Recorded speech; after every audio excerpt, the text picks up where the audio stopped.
Hands down, this is one of the biggest ripoffs I've ever encountered. Hardworking people scrimped and saved their entire lives to save for retirement. Now their money is gone, more than $1 million. And the guy responsible doesn't seem to have a care in the world. How are you, Mr. Terry? Hi, Chris Nagus from Channel 4. How are you today? Oh, it's fine. Glad things are going well for Tom Terry. Some of his former customers aren't doing so well. How many of you were victims of Tom Terry?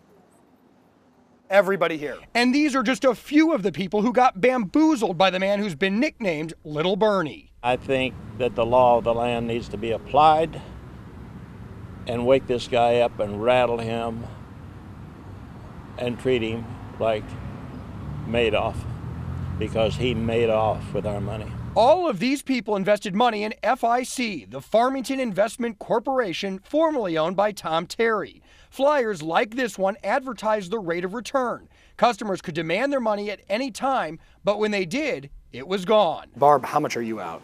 I'm out $25,000 plus. Rhonda, how much money are you out? $20,000. In excess of $319,000. The victims range from widows like Joanna Barton, who invested her deceased husband's life insurance money. There is no explanation. The only thing he says is there is no money. I have no money for you. To World War II veterans like John Huff, who's out more than 30 grand. I was an old house painter all my life. Money came hard. You know, it's a lot of money to a house painter. So all I want is my money. A battle for repayment and justice has been going on for years. In 2010, the Missouri Secretary of State ordered Terry and his company to cease and desist illegal conduct, stating Terry never provided investors with information about FIC's financial situation. In a deposition, Terry stated never at one point would there have been enough money on hand if everybody wanted their money. So where did the money go? In 2004, Terry started borrowing money from FIC to start 6 other businesses. According to the Secretary of State's petition, those businesses were funded by FIC. Hundreds of thousands in loans weren't paid back. But crafty Terry created a plan to outslick these country folk. He told me he was going to file bankruptcy. He told me that if I sued him, he'd sue me.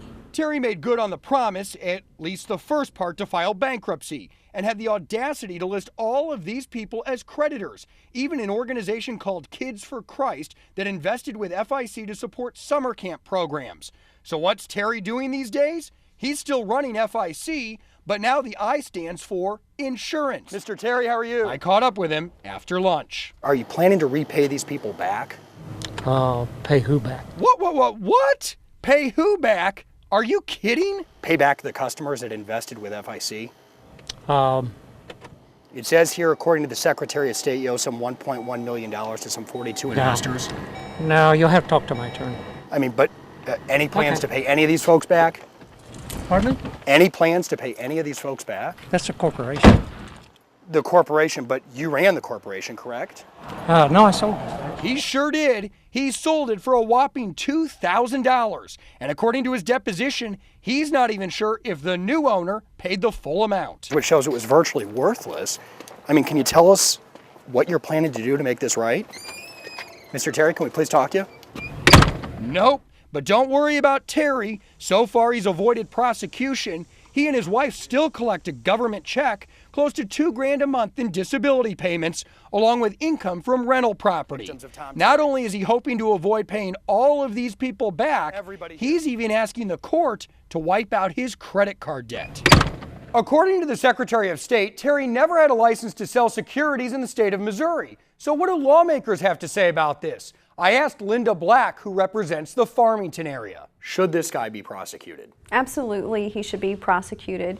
There's just a historical record of all the investments that he has lost. Tomorrow morning at 6:45, we hear more from Black about this debacle. We'll also talk about why one prosecutor's quest for charges were denied. Chris Nagus, News 4. Victims say the name fits because their nest eggs disappeared in what looks like a Ponzi scheme. When we confronted Tom Terry, he was still in business. Tonight, we learn he's facing multiple felonies. How many of you were victims of Tom Terry? Everybody here. All of these people invested money in FIC, the Farmington Investment Corporation, formerly owned by this guy, Tom Terry. Are you planning to repay these people back? Pay who back? That really Payback angered for the customers victims. that invested According in to the FIC. Secretary of State, some 42 investors lost more than $1 million. Terry told investigators he used money from the company to start other businesses, and never at one point would there be enough money to pay everyone back. Investors thought their money was safe and making good returns. Barb, how much are you out? I'm out 25,000 plus. Rhonda, how much money are you out? 20,000. In excess of $319,000. After our first investigation aired, the victims told me they met with the Missouri Department of Aging. A short time later, 5 felony charges were filed in St. Francis County, charging Terry with financial exploitation of the elderly. Terry was adamant he owed no one when I confronted him. It says here, according to the Secretary of State, you owe some $1.1 million to some 42 investors. No, you'll have to talk to my attorney. I mean, but any plans Okay. to pay any of these folks back? Pardon me? Any plans to pay any of these folks back? That's a corporation. The corporation, but you ran the corporation, correct? No, I sold it. And can you tell us what you're planning to do to make this right? Chris Nagus, News 4.